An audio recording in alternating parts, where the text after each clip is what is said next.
We continue to closely monitor scattered downpours here across southwest Florida, so no longer associated with Idalia. However, we do still have a lot of moisture in play, so these scattered downpours will continue to possibly impact your plans heading through the evening. Take a live look here from Collier County.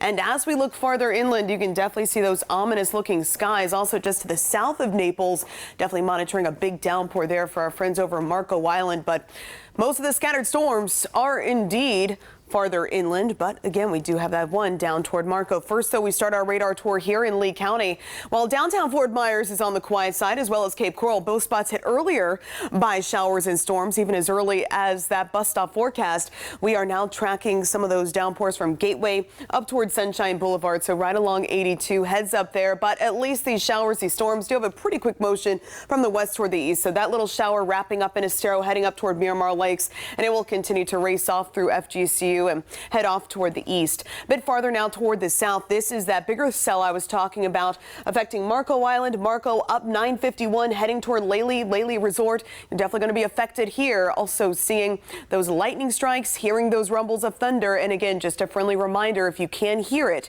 then you are close enough to be struck by lightning. Think of it as Mother Nature's way of saying, hey, time to get inside. Here in LaBelle, dealing with yet another downpour, basically between Muse and LaBelle. But LaBelle, you're definitely going to be dealing with some of that rainfall there. And a bit farther inland, that bigger cell continuing to track directly toward Whitten Corner. So Whitten Corner, make sure you head inside because we do have that heavy rain, that stronger storm moving down 80. Eventually, Shawnee as well as Clewiston will be affected by this storm as well. Arcadia, you're in the clear. That activity now off towards your east.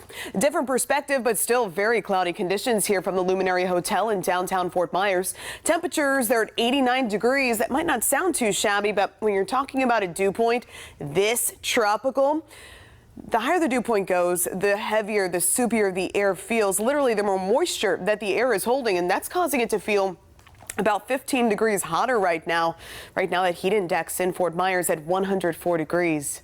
All right, let's bring you the latest now on the tropics. So we officially have post-tropical Idalia. Nonetheless, even though it has officially undergone a transition from tropical storm to subtropical storm, it is still packing the potential and the punch of a tropical storm. Sustained winds of 65 miles per hour. Because of that, National Hurricane Center will continue to issue on this system because it is expected to affect Bermuda as a tropical storm here in the coming days. So we have Idalia right here in the Atlantic. We have Franklin. Franklin now a Category 1 moving off toward the north and east, not a threat to the United States. Also overnight, Jose officially developed. Jose, by the way, will be basically absorbed by Franklin here in the next couple of days. We have another wave here in the Atlantic holding a 30% chance of further formation. Another wave here, also a low probability. And then right here, this wave of energy is likely near the Cabo Verde Islands, likely to become our next depression here over the course of the next couple of days. So if it becomes a depression, then a named system,